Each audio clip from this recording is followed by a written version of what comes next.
Oke cuy, balik lagi sama gua Gani. Di video sebelumnya kita sudah nge-review casing ini si Tecware Neo M3 dan juga beberapa komponen, ada dari Jones, ada Segotep, ada dari Tecware juga ya. Kita sudah unboxing teman-teman ya. Di video kali ini kita akan rakit ya. Oke, pada umumnya orang-orang mungkin langsung rakit pakai motherboard micro ATX untuk casing si Tecware Neo M3 ini teman-teman ya.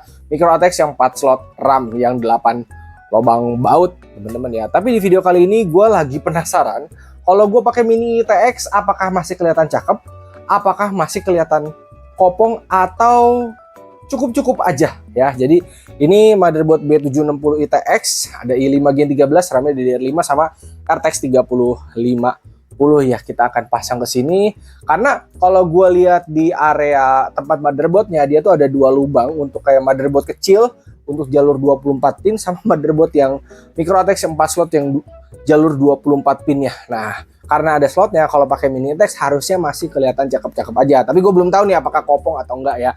BTW casing ini sudah include 3 fan ya, depan 2 belakang 1.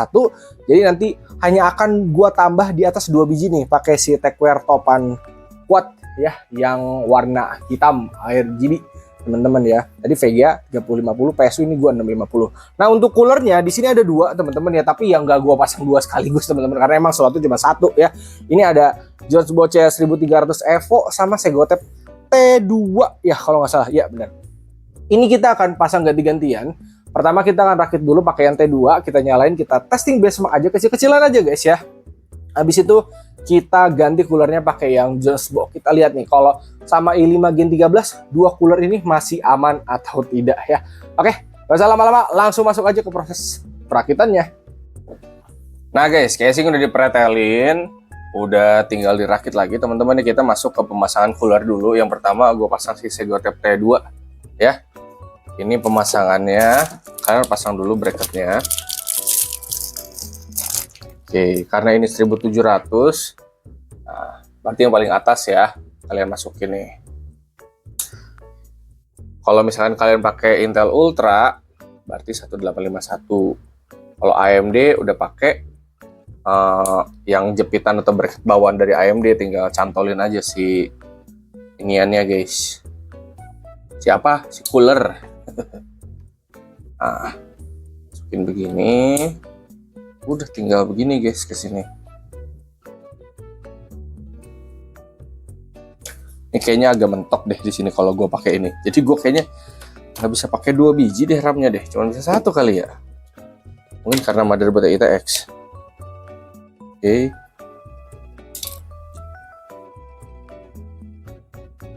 Setidaknya kita fokus sama hasil coolernya ya teman-teman ya.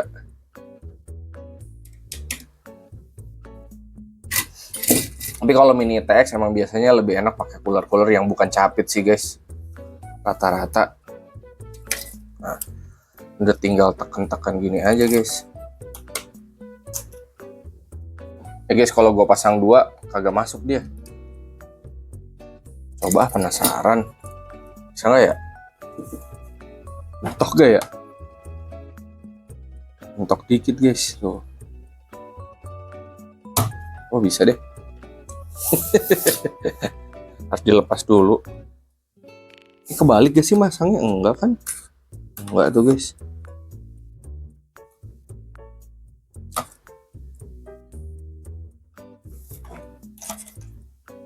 Gue biasanya pakai cooler gitu di rakitan waktu itu zaman 3200G, Athlon 3000G, teman-teman yang masih pakai cooler capit.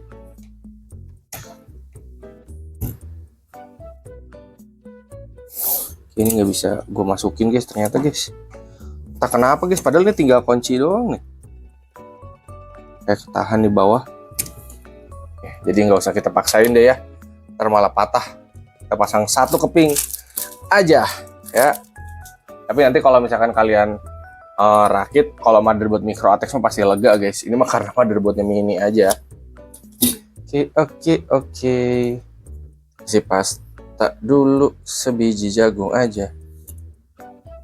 Nah ini kalau misalkan kalian ada mentok nih di sini, kalian bisa buka dulu guys ya.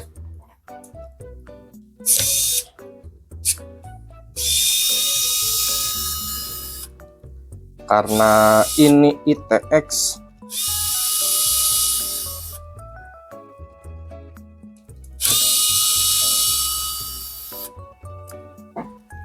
jadi dia pakai pengunci gini teman-teman. Ada mentok-mentok dikit. Coba ya, gue masukin begini dulu. Ini masuk gak segininya? Oh, ini masuk guys.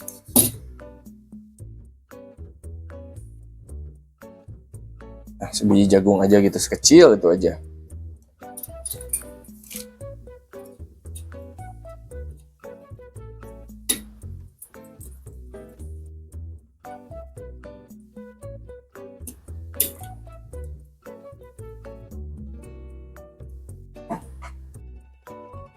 Kita masukin ke sini. Ini ada mentok guys. Nah, ya tuh, guys. Kalau udah tinggal dicolokin si bagian PWM ininya aja. Sip. Oke. Sekarang kita menuju ke casing ya. Gue tutup dulu heatsink SSD-nya. Casing sudah depan mata teman-teman. Ini si Tecware Neo M3 ya. Udah gue pretelin. Kalau kalian pengen tahu cara pretelinnya, bisa tonton video review casingnya. Sebenarnya gampang sih, tinggal buka-buka aja ya. Oke, ini gue udah ngelakuin kabel manajemen awal ya. Pertama yang dari casing semua turun ke bawah begini. Lalu untuk fan dia kan udah dapat ya 3 RGB, depan 2 belakang 1, gue satuin semua ke atas begini ya. Kalaupun misalkan kalian mau pakai controller ya boleh-boleh aja teman-teman. Itu mah selera ya. Kita mau pasang power supply dulu. Di sini power supply ATX yang dipakai. Nah, masangnya mah udah tinggal baut aja ya, seperti ngebaut power supply pada umumnya lah pokoknya. Udah nggak ada repot-repot, ribet-ribet lagi. Nah, tinggal masukin begini aja. Sebenarnya casing pada umumnya teman-teman ya, casing standar pada umumnya yang ngebukanya di samping, terus buka tempered glass, pasang power supply, pasang mobo, colok-colok, pasang fan, pasang VGA, sih sebatas seperti itu teman-teman. Agak ada ribet-ribetnya pokoknya. Nah ini gue tidurin, terus kita pasang motherboard. Nah guys, di sini kan kita pakai ITX, berarti nanti cuma kecil sini ya. Dan di sini ada lubang nih, jadi 2 lubang ini tuh buat jalur 24 pin untuk motherboard kecil. Biar apa? Biar kalau dari sini nggak kejauhan kabelnya. Kalau dari sini kan bisa dekat. Gitu. Oke, udah tinggal masukin aja ini mah. Nggak masukin, sesuaikan. Udah deh, tinggal kita baut aja ya.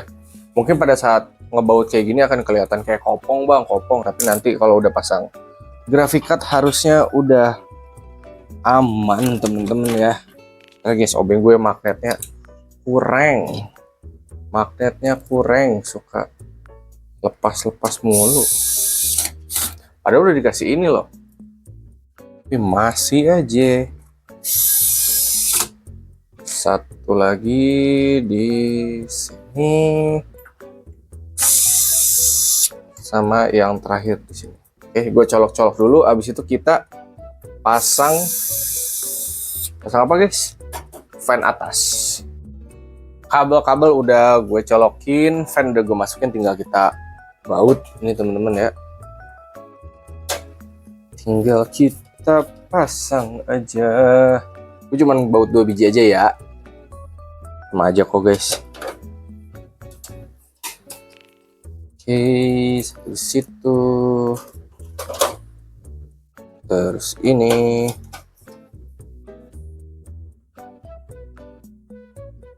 Nah, ini kabel fan gua rapihin dulu ya. Kita tutup dari sekarang aja. Sip, masangnya masih gampang kok. Nah, teman-teman, area belakang kurang lebih seperti ini ya. Dari casing nanti bisa turun ke bawah, lalu nyolok-nyolok kabelnya lagi ke sini kayak front panel dan kawan-kawan, USB 3 naik lagi ke atas ya. Terus dari power supply 24 pin naik ke atas. Ini nanti kalian bisa kabel tis ke sini teman-teman ya. Nih, ini bisa lebih rapih nih ke sini. Terus ini 8 pin mobo ke atas, 8 pin graphic card ke kolong ya. Untuk fan semuanya gue sambungin di atas ya. Ini mungkin kelihatan kayak kriwil, tapi ini sebenarnya udah ketata jalurnya teman-teman. Kalau kalian pengen lebih rapi, kalian bisa cari fan casing yang memang kabelnya cuma satu aja. Ini kan kalau ARGB dia bercabang ya, ada PWM, ada ARGB, ada juga kabel fan ARGB yang cuma satu kok. Itu akan bisa lebih rapi ya. Ini karena tiap fan ada 2 kabel, terus fannya ada berapa tuh? 2, 3, 4, ada 5. Jadi 10 kabel menumpuk ya. Nah, kalau gini kita udah tinggal tutup aja guys.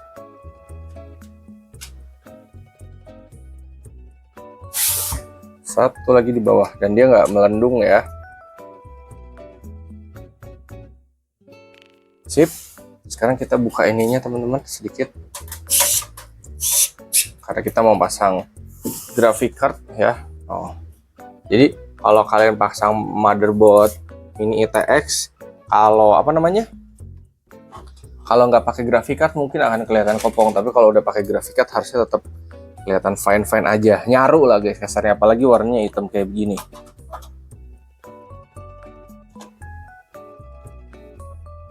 Ini harus dilepas guys, ternyata guys.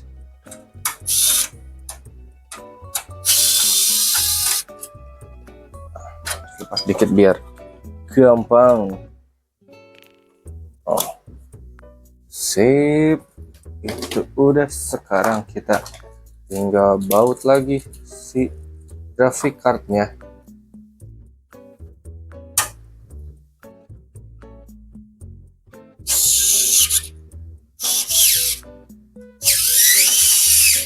Nah, satu lagi.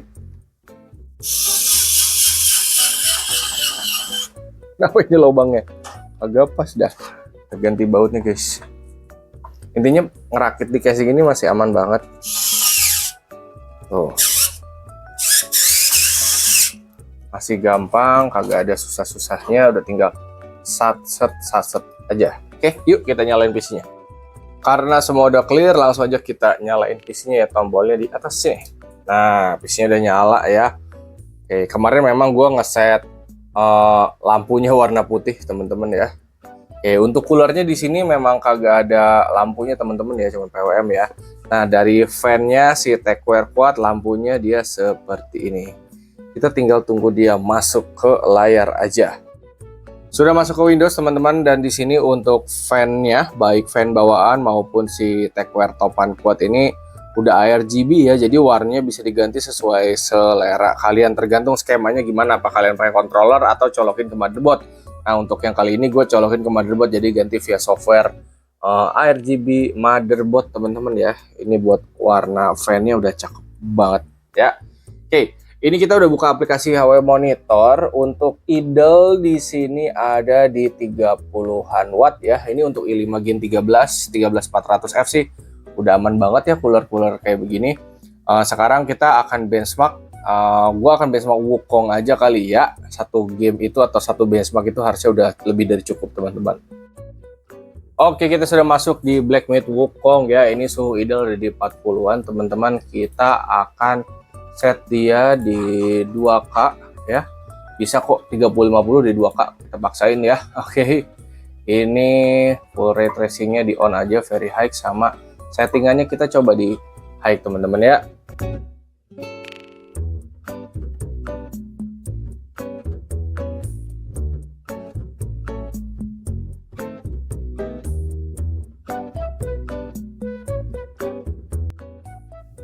Nah teman-teman, kita udah sampai akhir ya. Dari tadi suhu sih untuk prosesor gue lihat di 40-50an derajat ya.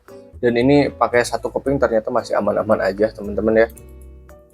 Sekarang kita quit ya.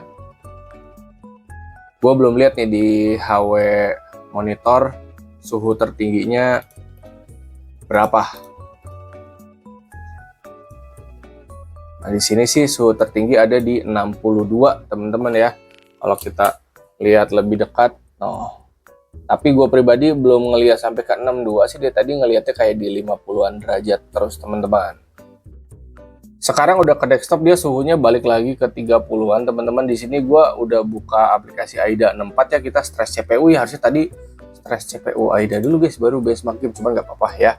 Ya ini udah sampai atas, suhu tertinggi di sini masih 62 ya. Di sini sekarang ada di 40-an derajat ya, naik ke 52 sih tadi paling tinggi, teman-teman ya. Jadi ini untuk si Sego Tab T2 menurut gue udah fine aja, udah mantap aja. Untuk si i5 Gen 13 dia udah aman banget guys.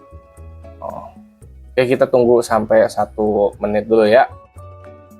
Oke, udah mau 1 menit teman-teman, dan suhu sih di sini masih di 54 ya, masih di 50-an, naik turun lah 85 derajat pun masih jauh ya, tertinggi di 62, kayaknya cuma 1/sepersekian detik terus turun lagi ke 50-an ya. Oke, ini udah 1 menit, kita stop. Dia turun lagi, suhu juga pasti dia turun lagi ke 40-an terus ke 30-an, teman-teman ya. Pasti bakal turun lagi ya. Oke guys. Untuk yang ini pakai cooler yang T2 kita udah clear ya. Sekarang kita akan ganti ke si Jonesbo CR1300 Evo ya. Kita matiin dulu si PC-nya.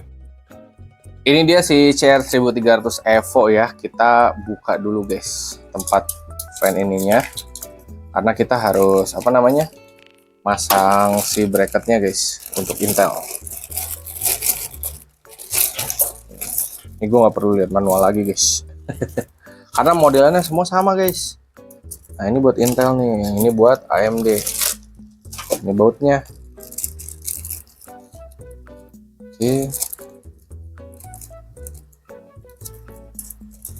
Nah ini ditaruh di atasnya teman-teman ya, hati-hati sama kabelnya ini biar nggak putus teman-teman. Nah ini begini nih, begini, terus baut dari kolong guys. Dia pemasangannya seperti itu, jadi masih gampang banget, agak ada susah-susahnya sumpah dah.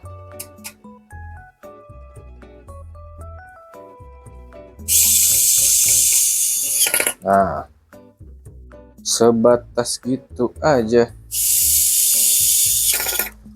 Kalau udah kita kaitin dulu guys biar kagak klewer-kleweran kabelnya. Nanti pada saat masang harusnya ini bisa sih guys ya, tanpa fan-nya harus dilepas, atau dilepas dulu kali ya. Ya guys, harus dilepas dulu sebentar guys. Kita pasang yang satunya lagi dulu aja.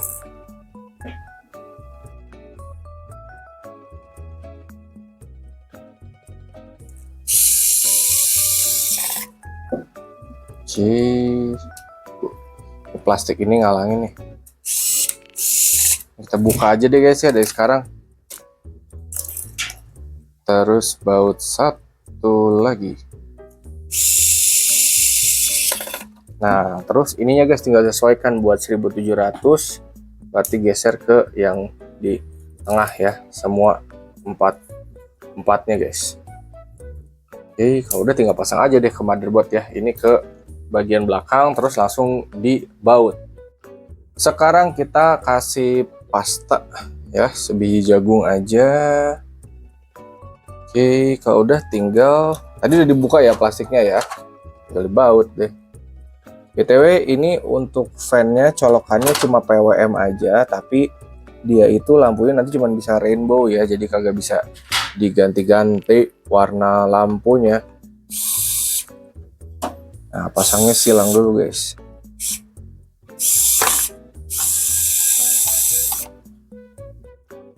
Dari satu yang ini.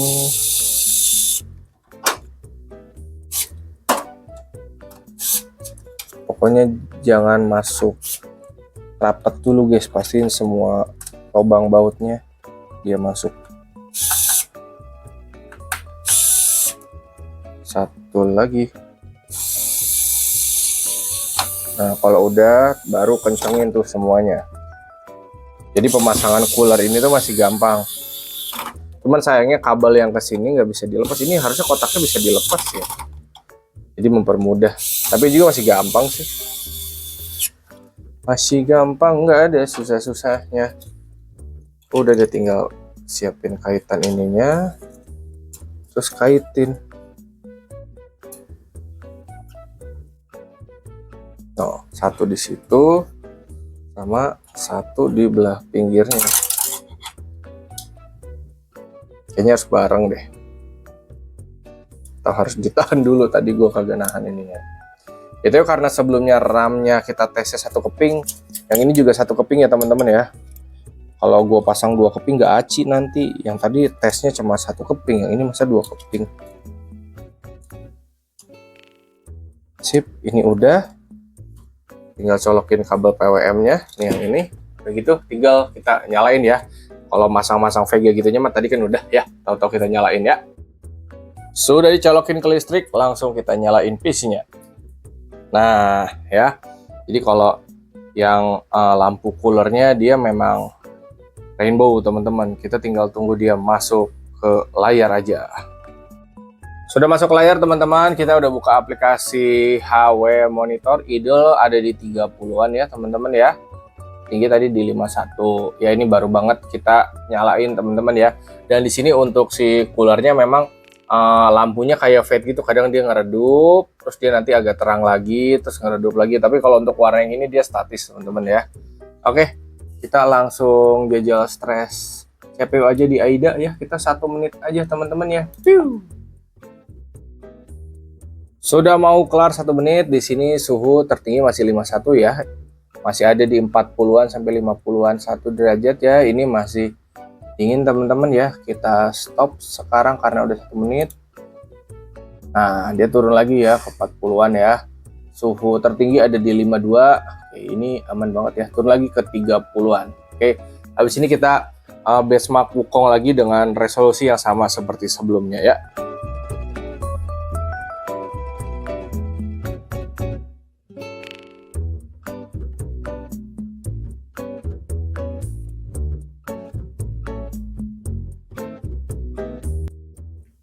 Kita udah clear ya. Dari tadi gue ngeliat sih suhu ada di 40-an derajat ya untuk suhu prosesornya. Tapi kita akan close, kita lihat tertingginya berapa. Tadi sih 52 ya. Kalaupun misalkan tertingginya di 60-an atau mungkin lebih ya nggak masalah sih guys. Kalau gue mah. Oh, ternyata cuma naik 1 derajat guys. Di sini tertingginya di 53 derajat teman-teman ya untuk si 5 Gen 13 ya. Jadi memang antara dua ini walaupun sama-sama dua heat pipe ya, ada harga ada rupa teman-teman ya, yang ini memang lebih better. Tapi yang ini juga udah cukup sih, masih jauh lah pokoknya dia dari 85. Kalaupun suhunya di 50 derajat juga itu masih dingin. Intinya tinggal sesuaikan sama budget kalian. Dua cooler ini udah mantep ya. Sama ngerakit di casing ini ya udah gampang banget, gak ada susah-susahnya. Gue ngeganti cooler tanpa harus ngepretelin semuanya juga ini udah aman banget teman-teman. Cuma ngelepas VGA doang, itu pun biar gue lebih mudah aja. Sisanya sih kalaupun misalkan gue nggak ngelepas RAM atau nggak ngelepas VGA ya masang cooler kayak gini masih bisa aja ya. Fan casingnya juga ini udah mantep. Oke, paling segitu aja untuk video kali ini teman-teman. Kalau misalnya teman-teman minat, linknya udah gue drop di deskripsi sama di keranjang. Oke, semoga bermanfaat.